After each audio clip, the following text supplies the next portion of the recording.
On the Job 2013. Ang pelikulang On the Job na pinalabas ng 2013 ay isang action drama na idirektor ni Eric Matthew. Ito ay nagtampok ng mga kilalang aktor tulad ni Joel Torre, Gerald Anderson at Piolo Pascual. Ang kwentong ito na On the Job ay inalalahad ang kwento ng mga bilanggo na ginagawang hitman sa labas ng bilangguan.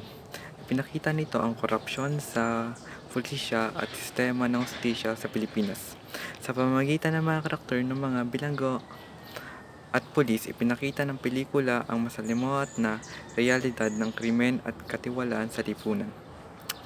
Sa kabuuan, ng On the Job ay isang makabuluhang pelikula na nagdala ng kakaibang kwento